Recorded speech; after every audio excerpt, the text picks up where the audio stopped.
Most people believe inflation is a sign that the government has lost control or that the central bank has fallen asleep at the wheel.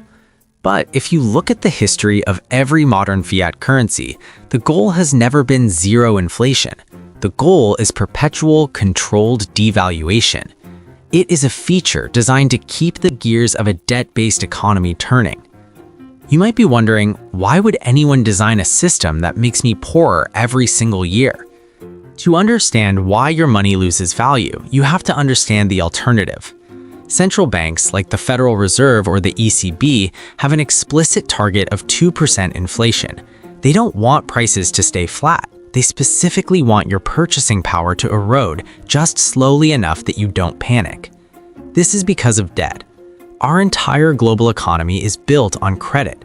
Governments borrow, corporations borrow, and you borrow to buy a house. If deflation happens, if the dollar or the euro actually gains value, the real cost of that debt skyrockets. If you owe $100,000 and money becomes more valuable, that $100,000 becomes harder and harder to pay back. If deflation hits, spending stops. Why would you buy a car today if it will be cheaper next month? When spending stops, corporate profits crash. When profits crash, layoffs happen. When layoffs happen, nobody pays their debts. The system implodes. So, the central planners have a mandate. They must print enough money to ensure the currency is always losing a little bit of value. This forces you to spend or invest rather than hoard. While they tell you the target is 2%, the real inflation, the asset inflation, is running much, much hotter.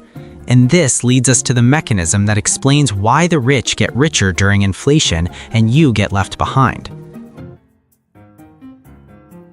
This is the secret sauce of inequality that dates back to an 18th century economist named Richard Cantillon. The common belief is that when the government prints money, it's like dropping cash from a helicopter. Everyone gets a little, so prices rise evenly. That is false. Money is not neutral. It enters the economy at a specific point. Usually, it enters through the financial sector, big banks, government bonds, and corporate bailouts. The people closest to the money printer get the cash first. They get to spend this new money at today's prices before the inflation has actually happened. They use this cheap, fresh cash to buy up assets. They buy stocks, they buy real estate, they buy commodities. This buying pressure drives up the price of those assets.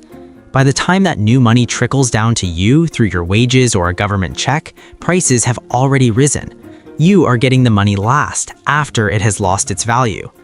This is the Cantillon effect. It is a transfer of wealth from the late receivers of money, or the working class, to the early receivers of money, or the asset holding class. So, inflation isn't just prices going up. It is a mechanism of redistribution. And if you don't own assets, you are the one being redistributed from. Now, you might think, well, if prices go up, my wages should eventually go up too, right? In theory, yes. In reality, absolutely not. This brings us to the concept of wage rigidity, or sticky wages. In the economic cycle, prices are fluid. The price of gas, milk, and rent can change overnight, but your salary, that is negotiated maybe once a year if you're lucky. There is a massive time lag. When inflation spikes, corporations pass those costs to consumers immediately, but they fight tooth and nail to keep wages flat. This creates a gap, a period of months or years where your cost of living has exceeded your income. This gap is where the profit margin lives for the corporation. Furthermore, there is a supply and demand imbalance that makes this permanent. In a globalized economy, there is almost an infinite supply of labor, which keeps wages suppressed, but there is a finite supply of scarce assets like land or gold. So, while your wages are fighting gravity, the cost of the things you want to own is fueled by a rocket ship of liquidity. This divergence is why you can feel like you are making more money than your parents did, but you can afford significantly less. The numbers on your paycheck are higher, but the reality is lower. We've established that the government needs inflation to kill debt, and the financial sector profits from being first in line. But the final nail in the coffin is you. Inflation is inevitable because of human psychology. Once inflation starts, it creates a self-fulfilling prophecy called unanchored expectations. If you believe a car will cost 10% more next year, you will rush to buy it today. This surge in demand pushes the price up 10%. Central banks are terrified of this psychology breaking loose, but they are also trapped by it. If they try to stop inflation completely by raising rates too high, they crash the housing market and bankrupt the government, which is drowning in debt. So they choose the lesser of two evils. They choose inflation. They choose to save the debtor or the government at the expense of the saver, which is you. So, how can you escape this trap of inflation? If you understand that inflation is not an accident, but a structural necessity of a debt-based economy, you stop saving in cash. You stop waiting for prices to come back down, because they won't.